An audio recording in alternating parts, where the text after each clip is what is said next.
ನಮಸ್ಕಾರ ಎಲ್ಲರಿಗೂ. ಇಲ್ಲೇ ನೀವು ನೋಡ್ತಾ ಇದ್ದೀರಲ್ಲ, ಮ್ಯಾನ್ ಬೂಕರ್ ಪ್ರಶಸ್ತಿ. ಇದು ಏನು ಮ್ಯಾನ್ ಬೂಕರ್ ಪ್ರಶಸ್ತಿ ಯಾವ ಸಾಹಿತ್ಯಕ್ಕೆ ಕೊಡ್ತಾರಂದರೆ ಇಂಗ್ಲೀಷ್ ಸಾಹಿತ್ಯಕ್ಕೆ ಮಾತ್ರ. ಯಾವ ಸಾಹಿತ್ಯಕ್ಕೆ ರೀ? ಇಂಗ್ಲೀಷ್ ಸಾಹಿತ್ಯಕ್ಕೆ ಮಾತ್ರ ಕೊಡ್ತಾರೆ. ಅದೇ ರೀತಿ ಇಂಗ್ಲೀಷ್ ಸಾಹಿತ್ಯ ಕೊಡ್ತಕ್ಕಂಥ ಈ ಪ್ರಶಸ್ತಿ ನಮ್ಮ ಭಾರತೀಯರು ಯಾರ್ಯಾರಿದ್ದಾರೆ ಅಂದರೆ, ಇಲ್ಲಿ ಮೊದಲನೇದಾಗಿ ವಿ.ಎಸ್. ನೈಪಾಲ್. ವಿ.ಎಸ್. ನೈಪಾಲ್ ಏನದಾರಿ ಅವರು ಮೊದಲನೇ ಭಾರತೀಯ ಮ್ಯಾನ್ ಬೂಕರ್ ಪ್ರಶಸ್ತಿ ಪಡೆದವ್ರಿ. ಯಾವ ವರ್ಷದಲ್ಲಿ ಅವರು ಪಡ್ಕೊಂಡ್ರು ಅಂದರೆ 1971ರಲ್ಲಿ.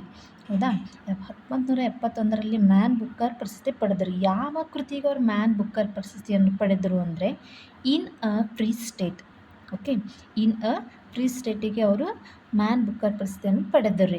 ಅದೇ ರೀತಿ ಎರಡನೇದಾಗಿ ಯಾರು? ಸಲ್ಮಾನ್ ರಶೀದಿ ಕೂಡ ನಮ್ಮ ಭಾರತ ದೇಶದವ್ರಿ. ಇವರು ಯಾವ ವರ್ಷದಲ್ಲಿ ಮ್ಯಾನ್ ಬೂಕರ್ ಪ್ರಶಸ್ತಿ ಪಡೆದರು ಅಂದರೆ 1981ರಲ್ಲಿ.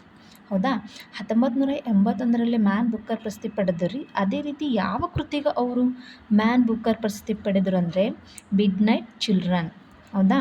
ಮಿಡ್ ನೈಟ್ ಚಿಲ್ಡ್ರನ್ಗೆ ಅವರು ಬೂಕರ್ ಪ್ರಶಸ್ತಿಯನ್ನು ಪಡೆದವ್ರಿ. ಯಾವ ವರ್ಷದಲ್ಲಿ? 1981ರಲ್ಲಿ. ಅದೇ ರೀತಿಯಾಗಿ ಮೂರನೇದಾಗಿ ನಮ್ಮ ಭಾರತ ದೇಶದವರು ಯಾರು ಅಂತಂದರೆ ಅರುಂಧತಿ ರಾಯ್ ಅವರು ಲೇಖಕಿಯರು ಅವರು. ಹೌದಾ? ಅರುಂಧತಿ ಇವರು ಏನು ನೋಡ್ತಾ ಇದ್ದಾರಲ್ಲ, ಇಷ್ಟು ಜನ ಲೇಖಕರು ಇವರು. ಸೊ ಅರುಂಧತಿ ರಾಯ್ ಕೂಡ ಲೇಖಕಿ. ಸೊ ಯಾವ ವರ್ಷದಲ್ಲಿ ಮ್ಯಾನ್ ಬೂಕರ್ ಪ್ರಶಸ್ತಿಯನ್ನು ಪಡೆದರು ಅಂದರೆ 1997ರಲ್ಲಿ. ಹೌದಾ? 1997ರಲ್ಲಿ ಮ್ಯಾನ್ ಬೂಕರ್ ಪ್ರಶಸ್ತಿ ಪಡೆದರು. ಯಾವ ಕೃತಿಗೆ ಅವರು ಮ್ಯಾನ್ ಬೂಕರ್ ಪ್ರಶಸ್ತಿ ಪಡೆದರು ಅಂದರೆ the god of small things. ಹೌದಾ? ದ ಗಾಡ್ ಆಫ್ ಸ್ಮಾಲ್ ಥಿಂಗ್ಸಿಗೆ ಅವರು ಕೃತಿಗೆ ಮ್ಯಾನ್ ಬೂಕರ್ ಪ್ರಶಸ್ತಿಯನ್ನು ಪಡೆದವ್ರಿ. ನಾಲ್ಕನೇದಾಗಿ ಕಿರಣ್ ದೇಸಾಯಿ ಅವರು ಕೂಡ ನಮ್ಮ ಭಾರತ ದೇಶದವ್ರಿ. ಯಾವ ವರ್ಷದಲ್ಲಿ ಅವರು ಮ್ಯಾನ್ ಬೂಕರ್ ಪ್ರಶಸ್ತಿ ಪಡೆದರು ಅಂದರೆ 2006ರಲ್ಲಿ ಅವರು ಮ್ಯಾನ್ ಬೂಕರ್ ಪ್ರಶಸ್ತಿಯನ್ನು ಪಡೆದರು. ಯಾವ ಕೃತಿಗೆ ಅವರು ಮ್ಯಾನ್ ಬೂಕರ್ ಪ್ರಶಸ್ತಿ ಪಡೆದರು? ದಿ ಇನ್ಹೆರಿಟೆನ್ಸ್ ಆಫ್ ಲಾಸಿಗೆ ಬೂಕರ್ ಪ್ರಶಸ್ತಿಯನ್ನು ಪಡೆದರು.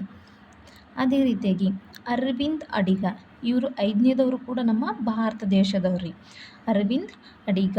ಸೊ ಯಾವ ವರ್ಷದಲ್ಲಿ ಇವರಿಗೆ ಮ್ಯಾನ್ ಬೂಕರ್ ಪ್ರಶಸ್ತಿ ಪಡೆದರು ಅಂದರೆ 2008ರಲ್ಲಿ ಮ್ಯಾನ್ ಬೂಕರ್ ಪ್ರಶಸ್ತಿ ಪಡೆದರು. ಅದೇ ರೀತಿ ಯಾವ ಕೃತಿಗೆ ಇವರು ಮ್ಯಾನ್ ಬೂಕರ್ ಪ್ರಶಸ್ತಿ ಪಡೆದರು ಅಂದರೆ ದಿ ವೈಟ್ ಟೈಗರ್ಗೆ ಇವ್ರಿಗೆ ಮ್ಯಾನ್ ಬೂಕರ್ ಪ್ರಶಸ್ತಿಯನ್ನು ಸಿಕ್ಕಿತ್ರಿ. ಸೊ ಇಷ್ಟು ಏನು 5 ಜನ ನೋಡ್ತಿದ್ರಲ್ಲ, ಇವರು 5 ಜನ ನಮ್ಮ ಭಾರತ ದೇಶದವ್ರಿ. ಹೌದಾ? ಈ 5 ಭಾರತ ದೇಶದ ಲೇಖಕರಿಗೆ ಮ್ಯಾನ್ ಬೂಕರ್ ಪ್ರಶಸ್ತಿ ಸಿಕ್ಕೈತ್ರಿ.